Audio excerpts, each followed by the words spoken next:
The story with Schilling, the ruptured sheath around the peroneal tendon. Welcome to Watch Mojo, and today we're counting down our picks for times athletes with severe injuries continued competing in their sports. We won't be looking at athletes who battled with illnesses rather than injuries. This Jordan arriving about 2 hours ago. He is suffering from flu-like symptoms.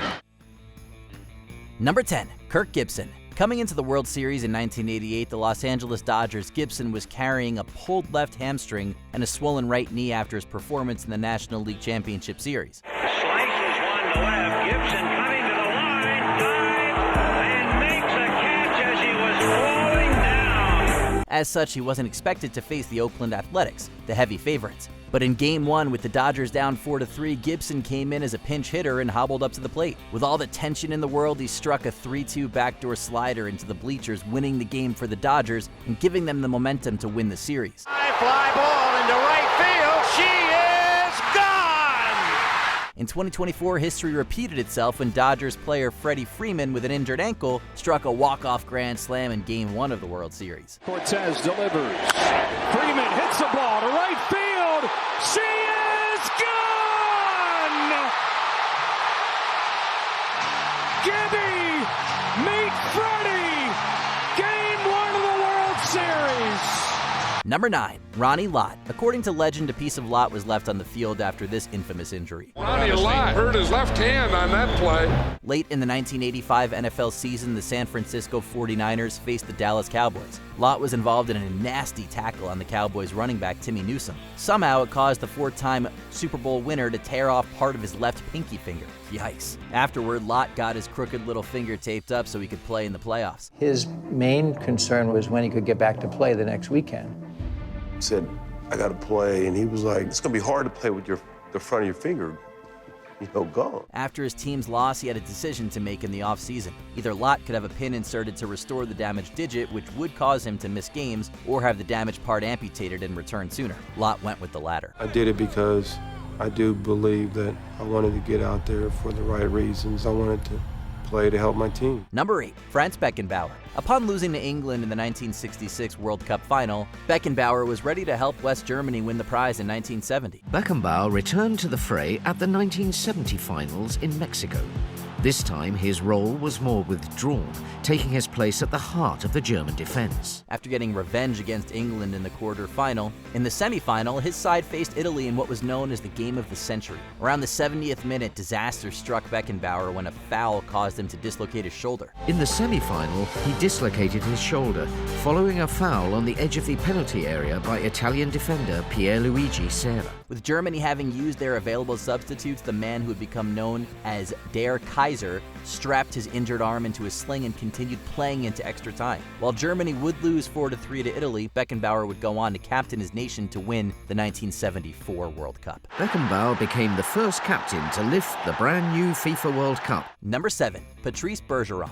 Often athletes defy the limitations of the human body by competing through a single bad injury. Now watch when he goes on the bench and he's got his head down and he's breathing. That always looks to me like ribs when I see that. But Bergeron went further. In the 2013 Stanley Cup Finals, the Boston Bruins took on the Chicago Blackhawks. During the game, something seemed off with Bergeron, as he showed signs of being in pain. However, that didn't stop him from trying to help Boston win. Chalmerson takes a hit from Bergeron, so there's Patrice Bergeron, his first shift, throwing a hit to show that he's ready to play. While his team was unsuccessful, afterward we learned Bergeron was suffering from injuries that seemed impossible for him to be on the ice. On top of a busted nose and a separated shoulder, he had a torn rib cartilage, a broken rib, and a punctured lung. In 2017, when asked if he regretted continuing playing, Bergeron responded he'd do it again. I know that at this point, at this stage that you are, you do everything to win, and you put everything on the line to help your team, and it's basically what I did. Number 6, Jack Youngblood. When older generations say they don't make athletes like they used to, they could easily be talking about NFL icon Youngblood. He was the John Wayne of pro football, Hollywood handsome,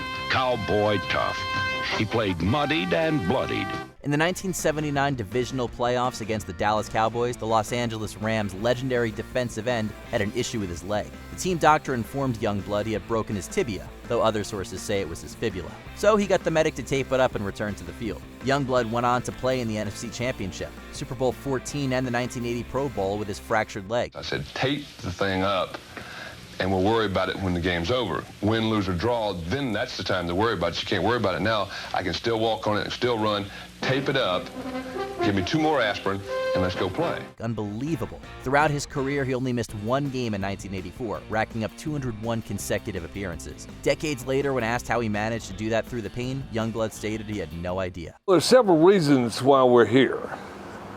One is to try to get a warranty for my body. Number 5, Carrie Strug. At 14, Strug was living the dream by securing a bronze medal in the women's artistic team all-around at the 1992 Summer Olympics. Carrie Strug made her first Olympic Games appearance in 1992. Standing at just 1 meter and 41 centimeters, Strug's tiny frame contained a tough, experienced competitor. 4 years later, she was part of the U.S. Gymnastics team known as the Magnificent Seven. However, during the vault for the women's artistic team all-around, disaster struck when Strug landed awkwardly on her ankle, spraining it and injuring the tendon. Strug had torn 2 ligaments in her ankle. In normal circumstances, that would mean the end of her Olympic Games. With the U.S. battling Russia for gold, Strug needed to vault again, this time with a busted ankle, and achieve a 9.762 score to guarantee the top place. Amazingly, Strug completed the vault before collapsing. Even though she got a 9.712, that was enough to win the gold. Strug was carried to the podium to join her team. The sheer determination and heart shown by Strug had secured her place in Olympic history. The team went home as heroes, but it was Strug who had provided the iconic moment. Number 4, Tiger Woods. When athletes are at the top of their sport, they can do things that shouldn't be possible. In 2008, Woods had arthroscopic surgery on his left knee, forcing him to miss some of the PGA Tour. He is going to need rehabilitation for 4 to 6 weeks, which will take him off the course for some time. However, he came back for the U.S. Open. Clearly something was wrong as Woods was in a lot of pain. Starting off slow, Woods managed to find his groove as he defeated Rocco Mediate, claiming his 14th championship. Tiger Woods perseveres through Torrey Pines and wins a 3rd U.S. Open championship. Days after his stunning feat, Woods announced that he had spent the past 10 months with a torn ACL in his left knee and had a double stress fracture in his left tibia. He then had surgery to repair the ligament, which ruled him out for the rest of the season. He is such an intense competitor that his ability to go out and play in one of the foremost tournaments in the world at not even close to being full speed is incredible. Medically speaking, are you stunned that he won this thing? Absolutely. Number 3, Buck Shelford. Apparently New Zealand rugby players are built very differently. In 1986, the All Blacks took on France in what became known as the Battle of Nantes. They were just unrelenting. Every ruck they climbed into, they booted us, they kicked us, and we just carried on playing and giving back as much as we could. Playing in the number 8 position was Wayne Buck Shelford, who'd only recently made his Test debut for New Zealand. Around 20 minutes into the match, he sustained an injury that would make any man wince. Man, did it bloody hurt. During an aggressive ruck, a wayward-studded French boot made contact with Shelford's nether regions, tearing his scrotum. Yikes. Shelford also lost 4 teeth in the ruck, but that pales in comparison. And I thought nothing of it, and I carried on playing. The future All Blacks captain asked the physio to stitch up his nasty wound, and he continued playing until a concussion forced him off. Number 2, Curt Schilling. In 2004, Schilling signed for the Boston Red Sox to revitalize them. This is exactly why the Red Sox traded for Curt Schilling in the offseason. The hired gun continued his postseason prowess in a game that was less than vintage Schilling. However, during the American League Division Series against the Anaheim Angels, Boston star pitcher tore his tendon sheath. To make sure he was ready for the American League Championship Series, a doctor performed the Schilling tendon procedure, a temporary surgery named after the pitcher to stabilize the ankle and aid with pain. Schilling climbs the mound and prepares to take on this Yankee lineup. Famously, Schilling had a bloody sock in the ALCS and another in the World Series, which he helped his team win. If you wanted his gross World Series sock, it went up for auction in 2013 and was sold for $92,613. An anonymous bidder bought the sock for more than $92,000. Before we continue, be sure to subscribe to our channel and ring the bell to get notified about our latest videos. You have the option to be notified for occasional videos or all of them. If you're on your phone, make sure you go into your settings and switch on notifications.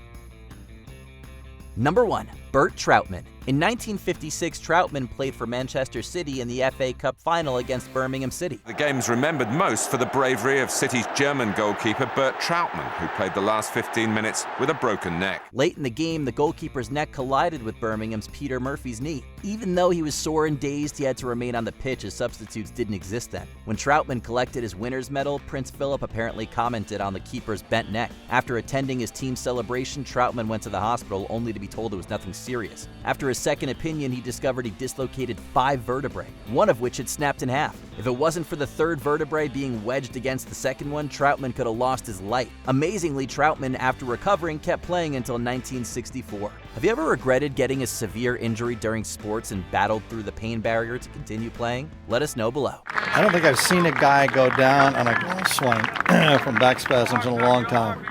Did you enjoy this video? Check out these other clips from WatchMojo, and be sure to subscribe and ring the bell to be notified about our latest videos.